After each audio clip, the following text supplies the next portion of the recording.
Hi there, so my name is Shab, and in this series of videos we will give you an idea of what it's like to live in Kuwait. We will cover the culture, the people, and the hidden ins and outs of life in Kuwait. So a little about me first. I am a Kuwaiti living and have lived here all my life.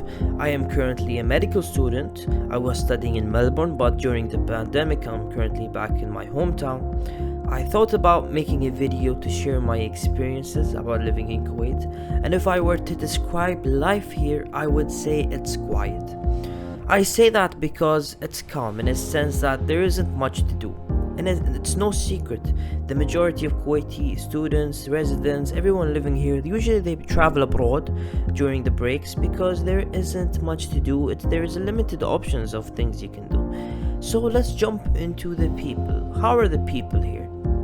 In general, I think the ideology of the people here are conservative, and that means they have strong faith and have strong beliefs. Our religion is Islam, and so why do you think you need to know that? First of all, you will see, hear, and experience a lot of things tied to the Islamic religion. For example, you will hear the sound of prayer throughout the day calling people to the mosque. And you will also be a part of festivities during Ramadan and Eid, where you truly feel the mood of the people lighten up with joy. You also need to be familiar with that means. For example, during Ramadan, it's a holy month and we refrain from eating during the day when the sun is up. So if you're not fasting, please try to, as a sign of respect, obviously there isn't any law that prohibits eating in public during that time, but as a sign of respect, don't eat, don't drink in front of people who have been fasting. So let's talk about how small this country is. Yes, it is mighty small. You could probably cross it by car from one border to the other in a mere 2 hours. And so what does that mean?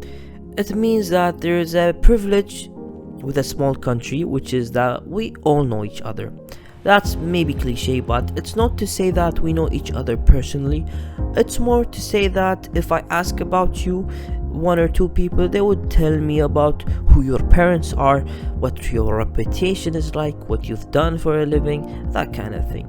And so let's talk about entertainment. We already discussed the lack of entertainment, and what that means is that Kuwaiti people have become mighty creative with things to keep them entertained. For example, the men regularly gather in what's called diwans. And what's a diwan? Basically, it's a place of gathering, a room with a TV usually, and it's where men socialize. It can last for hours till the sun rises at the beginning of the day, or it can be a formal one where everyone dresses all nice and maybe has dinner.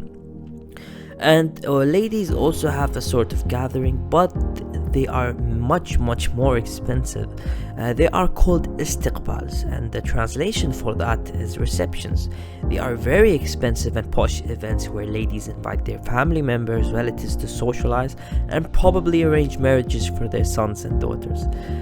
So let me stop here and say, for the sake of not offending anyone, this is my home. I love it to death, but I want to make sure that you understand this is an opinion-based video, and so no one gets offended. Now that's out of the way, let's talk about a story I heard about one of these receptions.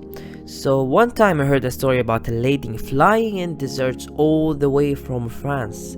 They were chocolates and candy just to impress her fellow ladies. So for one of these receptions, she got them from France, and it cost her like a lot of money. And apparently they were disgusting. People couldn't even eat them, and they were mocking the poor lady. So that gives you a glimpse of what people do here. They love to impress others. Or maybe it's because the abundance of disposable income. Maybe it's because as humans it's in our nature to show off a little.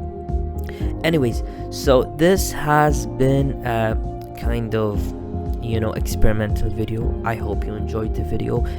Hopefully this series continues. If you watched this video, liked it, please comment below about what kind of things you want to know about this country.